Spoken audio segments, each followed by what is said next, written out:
Bonjour tout le monde. Je me présente pour ceux qui n'étaient pas là l'année passée. Je suis le boulanger de Radadesh et mon nom est Nadia Biari. Et aujourd'hui, à l'occasion de l'apparition du Seigneur Ramachandra, je vais vous faire une petite explication de sa vie et surtout de ce qu'il a accompli. Donc Ramachandra, c'est une des 10 incarnations principales de Dieu, de Krishna, et il est apparu il y a très très longtemps, il y a plusieurs milliers d'années, et il est un exemple encore à l'heure actuelle en Inde pour beaucoup de gens. La grande majorité en Inde des gens vénèrent beaucoup Ramachandra parce qu'il représente vraiment l'idéal du mari et de la femme, vraiment la perfection des relations que peut avoir un homme et une femme dans le mariage. Donc, comme je vous disais, il est apparu il y a très très longtemps. C'est un des 10 incarnations de Dieu. Et je ne connais pas trop les détails des débuts de sa vie, mais son père, qui s'appelait Dasharat, était très fier de lui parce qu'il avait énormément de qualités, bien sûr, parce que c'était Dieu lui-même. Donc toutes les qualités qu'on peut retrouver atteignaient leur perfection dans l'incarnation de Ramachandra. Et il y a une histoire qui est très connue, donc c'est celle-ci que je vous raconterai. Il y a beaucoup, on l'appelle le Ramayana, les livres qui expliquent toute la vie de Ramachandra. Mais bon, en quelques minutes, je vais surtout me fixer sur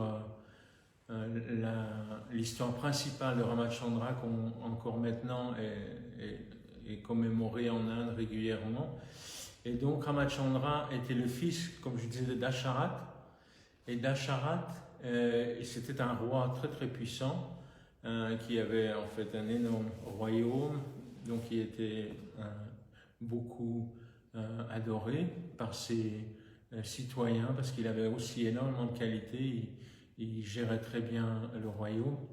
Et comme de coutume, même encore à l'heure actuelle, on voit avec le royaume d'Angleterre, c'est le descendant qui prend la suite du roi quand il devient âgé. Et Ramachandra, étant l'aîné, étant le plus qualifié, était supposé devoir prendre la position du roi. Et son père, donc Dasharat, était très content de cela. Mais il y a toute une histoire, on pourrait dire une intrigue familiale qui a fait que une des reines, parce que les rois à cette époque pouvaient avoir plusieurs reines, et une des reines avait un fils aussi, fils du roi, et elle a voulu le mettre sur le trône à la place de Ramachandra. À l'origine, elle n'était pas dans cet état d'esprit, mais par les intrigues d'une servante, elle s'est fait convaincre de faire le nécessaire pour arriver à ce but. Et le moyen utilisé était plus jeune, le roi lui avait fait la promesse que si le jour où elle avait besoin, il était très content avec elle, elle pouvait lui demander qu'elle veut, obtenir quoi que ce soit. Et elle a utilisé ce vœu pour mettre son fils à la place de Ramachandra. Et à cette époque, les rois étaient très nobles et donc la promesse était capitale, juste par la parole. Si on faisait une promesse, on devait absolument tenir cette promesse. Et donc le roi a dû se résoudre à dire à son fils Ramachandra qu'il ne pouvait pas avoir accès au trône, ou plutôt il a même exilé, dit qu'il devait faire un certain nombre d'années, assez longtemps, dans la forêt. Et Ramachandra est parti avec son épouse Sita et son frère Lakshman, et puis aussi ils ont été dans la forêt comme ceci pendant très longtemps. Ils étaient très heureux bien qu'ils étaient loin du royaume. La vie était très simple, et ils vivaient dans la forêt, se nourrissaient des fruits, ils étaient très heureux.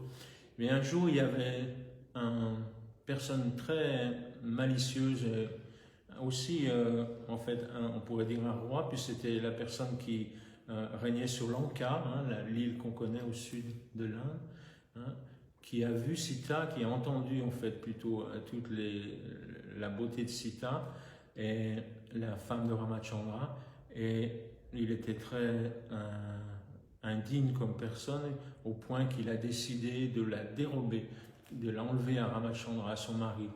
Et c'est ce qui s'est passé par également des tricks. Il s'est déguisé en ascète et il a réussi à prendre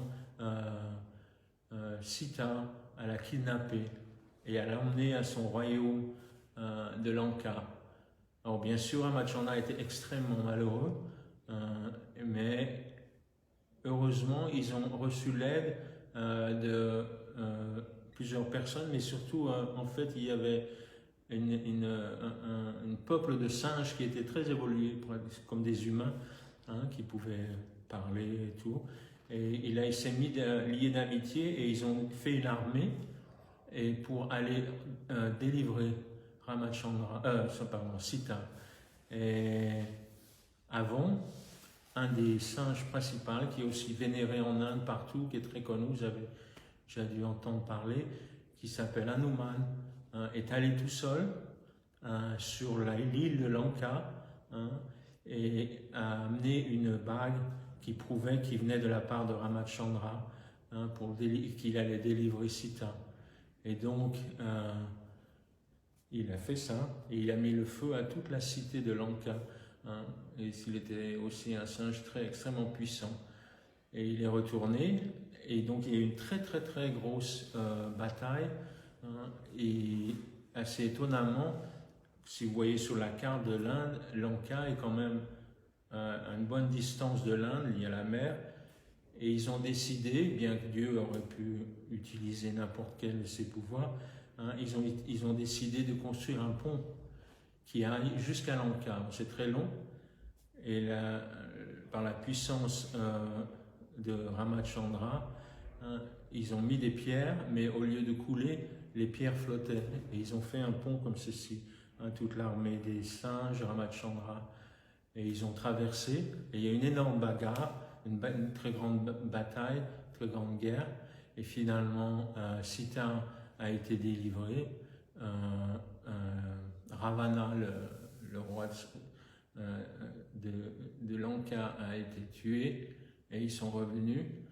Et donc ils ont, en fait, c'était le terme de l'exil. Je me suis dit combien d'années, 14 ans ou 12 ans, je sais plus, c'est assez long, plusieurs années en tout cas. Et ils sont revenus, mais par les airs. Ça c'est extraordinaire, c'est ils avaient un aéronef, mais pas comme maintenant avec du pétrole, ils volaient par lui-même, c'est les puissances mystiques de Dieu. Et ils sont revenus au royaume par les airs, et afin de les accueillir, tous les habitants du royaume d'Asharat ont allumé des lumières, comme on peut voir un peu sur les aéroports, pour que le vaisseau puisse atterrir. Et c'est très célébré en Inde, et on appelle ça la fête des Lumières, où justement les gens mettent plein de petites lumières partout pour commémorer la victoire de Ramachandra. Donc c'est un peu en bref l'histoire de Ramachandra et Sita. Et maintenant, pourquoi ils sont très vénérés, comme je disais, c'est parce qu'ils représentent vraiment l'époux et l'épouse idéale. Sita était très chaste, elle n'a jamais oublié Ramachandra, et Ramachandra a fait tout ce qu'il pouvait pour la délivrer.